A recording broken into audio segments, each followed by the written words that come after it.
everyone, it's Jack from Cultaholic back once again, just one night removed from SummerSlam 2021. We had the big returns, we had the big shocks and the highs and the lows, but now it's time for some serious professional wrestling because it's time to talk about NXT TakeOver 36. Lots in store to talk about, of course, from the 2 out of 3 falls match between Adam Cole and Kyle O'Reilly to the UK Championship match between Walter and Ilja Dragunov, and plenty more in between as well. So sit back, relax, and enjoy this video because this is what happened at NXT TakeOver 36. I've said that once already, but I'll stick with it.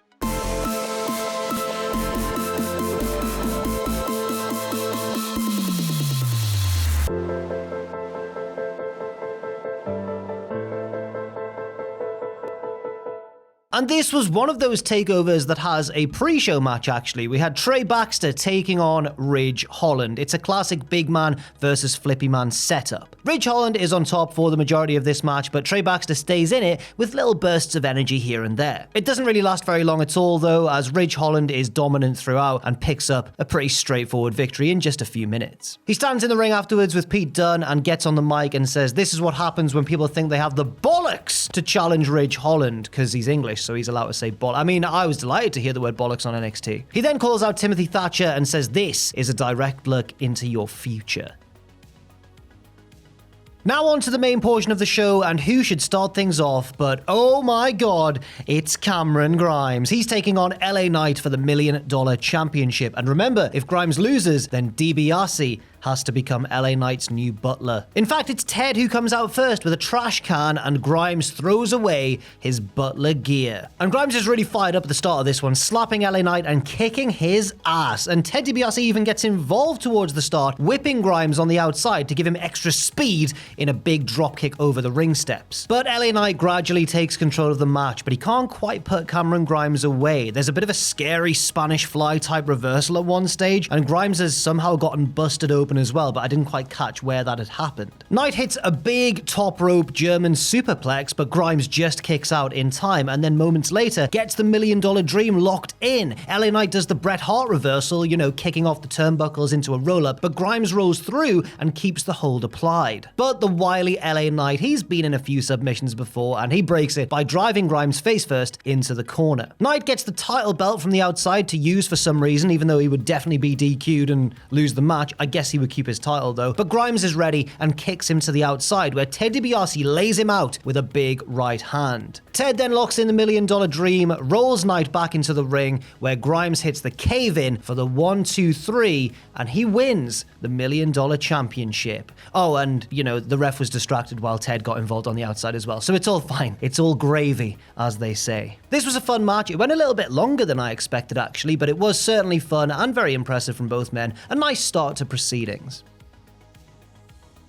The next match is the NXT Women's Championship match between the champion Raquel Gonzalez and the challenger Dakota Kai. Early on, we have the story of the elusive Dakota taunting and evading Raquel, who desperately wants to get her hands on her former friend. Dakota gets the big Yakuza kick early on, but Raquel luckily flops out of the ring and Dakota has to waste time getting her back in the ring, and then she kicks out at 2. Raquel starts to take control of the match with her power advantage and goes for her finisher, but Dakota reverses into an armbar, so Gonzalez just slings her into the turnbuckle. Slightly later on, we get a brutal spot as Raquel kind of does a powerbomb setup, but then throws Dakota backwards overhead, and Kai crashes, bounces off the top rope and crashes onto the ramp below. It looks painful. Both women recover for a little bit, and then there's a big stare down for the closing stretch of the match, and Raquel Gonzalez is fired up. She no-sells a huge kick to the face, but Dakota keeps up the attack and gets a couple of near falls. Kai talks some trash, so Raquel fires up and goes for her finisher again, but Dakota manages to wriggle out and gets a big double stomp from the top rope, but she doesn't quite get all of it. Thankfully, Raquel kicks out, and it's not the finish. They head up top, and Dakota Kai slips out and hits a cheeky Nando's bicycle kick variation. Very nice. She goes for the big Yakuza kick again, but this time Raquel is ready for it. She catches Dakota Kai's leg, drags her up top, and hits a middle rope one-armed powerbomb to retain the title for good. Thank you, Dakota Kai, for coming. I really wish that you'd won, but it was a good match anyway. And just as we're all wondering who has Raquel Gonzalez got left to face, That question is answered immediately as Kaylee Ray's music hits and she strides out onto the stage. Raquel looks a bit concerned as well, so we'll see where that goes. Very interesting stuff. I'm guessing that they're going to develop the feud over the next few weeks. Next up, it's the rematch we've all been waiting for. Walter defending the UK Championship against Ilja Dragunov. At the start of the match, when they do the whole tail of the tape thing, on the graphic, one of Walter's intangibles is listed as unbeatable. Is that really an intangible? I mean, it bodes well for him. Early on, Dragunov goes for an armbar, but Walter remembers that he's actually a grizzly bear and just lifts him up onto the top rope and then chops him down to the outside. He even follows him down and hits a powerbomb on the apron for good measure. A little later on, he hits a chop to the back of Dragunov, but because Dragunov's a bit of a sick man, it just fires him up and he takes control with a crazy deadlift slam. He's so strong, you guys. Dragunov goes for his finisher, the Torpedo Moscow, but Walter catches him and hits a sleeper suplex, but then Dragunov fires up. He uses fighting spirit to get back to his feet and hits a Torpedo Moscow to the back of Walter's neck, followed by a normal one to the front, but Walter kicks out. They do a monstrous superplex spot from the top rope, but then Walter fights back, hitting a shotgun dropkick and his big power bomb, but Dragunov kicks out and the crowd are going crazy. Walter hits a few outrageously loud slaps to the face. They look very painful, and then hits another powerbomb, but he doesn't go for the cover. Instead, he heads up top, hits the big splash from the top rope, but Ilja kicks out. And remember, that's how Walter won the championship from Pete Dunne in the first place. They just keep going and going. There's ground and pound from both men. Dragunov applies a sleeper hold, but Walter stands up and climbs the ropes with Dragunov on his back, leaps off to try and break the hold, but Dragunov just runs over and reapplies it again. So fair enough. Good strategy there, Ilja. Walter breaks the sleeper again, so Dragunov just goes crazy with strikes. Kicks to the head, vicious strikes to the back of the neck as well, and then he reapplies the sleeper hold hard this time and drags Walter to his feet, and to my surprise, Walter taps out instantly, like straight away, but I think it was effective. I think it kind of got the danger of the move over, I suppose. But yeah, very surprising to see such a dominant champion not only lose by submission, but tap quickly as well. There's no other way to say it. This was an absolutely awesome match. I think it's debatable whether or not it was better or worse than their original match, but both were absolutely excellent, and I think the Dragunov should be a very good champion. Yeah, this was great. Next, we have the final showdown between Adam Cole and Kyle O'Reilly. 2 out of 3 falls. The first fall, a normal singles match. The second fall, no DQ. And the third fall, if needed, a steel cage. The two bitter rivals start off very fast, charging at each other. They're on the outside, they're on the inside, submission attempts, a near fall for Cole off a big shining wizard. I was not expecting this sort of pace for what I assumed was going to be a very, very long match. Or would it be, because Cole catches O'Reilly coming off the top rope with a big super kick and heads up for Panama Sunrise, but O'Reilly catches him, sits down, and gets the flash pinfall. He wins the first fall in very surprisingly quick fashion. It's a unique start to a 2 out of 3 falls match, I have to say. And so now we are into the no DQ portion of the match. O'Reilly sits Cole in a steel chair on the outside, puts a trash can over his head, and hits a leaping stomp from the apron. They get back in the ring, and at one stage, Cole has a bit of difficulty wedging a steel chair in between the turnbuckles, and the crowd are all like, "Way!" when he finally does it, and he gives them a little bow. It's funny.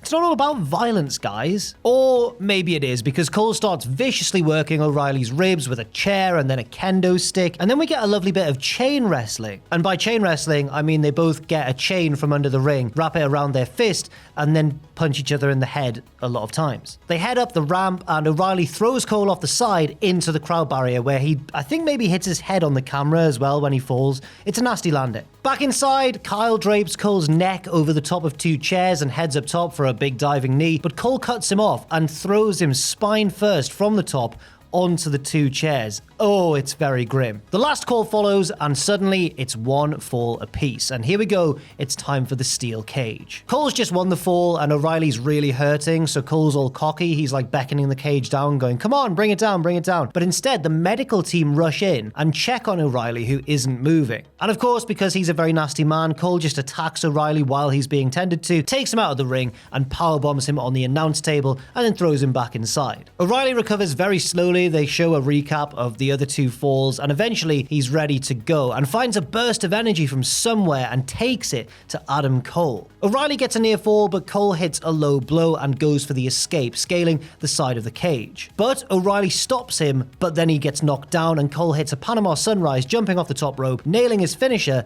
but O'Reilly kicks out. Cole, though, has a sneaky little plan in his sneaky little brain. Well, his big brain, actually. He's very clever because he reveals that he's hidden handcuffs, I think inside of his elbow pad. I didn't quite catch where he got them from. Hopefully Owen will show you now on the video. Cole handcuffs O'Reilly to the top rope and blasts him with a pair of super kicks. Very Bullet Club-esque tactics from Adam Cole. He hasn't forgotten his days in the stable, clearly. But it proves to be his undoing. As he goes for a third super kick, Kyle catches his leg and applies a one-armed heel hook, and Adam Cole taps out. It's a huge win for Kyle O'Reilly, and also possibly a very pivotal result in the history of NXT. This is only going to fuel speculation that, of course, Cole could be headed elsewhere very, very soon. Maybe AEW? We'll have to wait and see what happens. And finally, the main event of the night. Karrion Kross defending his NXT Championship against Samoa Joe. Joe takes it to Kross early on with strikes and a sleeper, but Kross counters out with a big Saito suplex and a signature forearm to the back of the neck. Kross hits another big suplex and grabs an ankle lock, but Joe rolls him to the outside and hits one of those terrifying Samoa Joe dives. So much weight behind those dives. I'd be scared to take one of those. Back in the ring, Karrion Kross gets back in control, but Joe hits a snap power slam, and it's quite a terrifying moment actually, because Kross's head definitely touches the canvas on the way around. Thankfully though, he seems to be okay. They go back and forth with Joe getting flashes of devastating offense here and there, but Kross is just so powerful that he always seems to regain control of the match. But then Joe grabs a coquina clutch. However, Karrion Kross slips out and applies the Kross jacket, and Joe has to fire up and use all his strength and break the hold, but then Kross hits another forearm to the back of the neck. Kross heads up top, but it's an unwise decision as Joe hits him with a Pele kick out of nowhere, grabs him and hits the muscle buster dead in the center of the ring. 1, 2, 3, and Samoa Joe is a 3-time NXT champion. We'll have to wait and see what is to become of Karrion Kross on the main roster. Will he do anything else in NXT? I don't really know, but it's definitely a big moment for Samoa Joe. A very jubilant moment as well for fans of his initial NXT run. And it was a good match as well. However, I think it maybe suffered a little bit from the fact that it followed two more, epic matches previously, the Adam Cole versus Kyle O'Reilly and Volta versus Ilja Dragunov. But that's not a knock on the match itself. It was still very, very good. And generally, I think it was a very good takeover event as well. It didn't fall into the trap of some takeovers where it tried to be too epic. There were certainly epic moments and long matches, but I don't think the night felt oversaturated with kind of a forced sense of epicness, if that makes sense. So yeah, generally, I enjoyed it a lot. But what did you think? Do let me know in that comment section down below. And thanks very much for watching as well. This has been what happened at NXT TakeOver 36. Stay safe out there, stay positive, and stay tuned, of course, for all of our content coming out following this weekend. Thanks very much, and I'll see you very soon.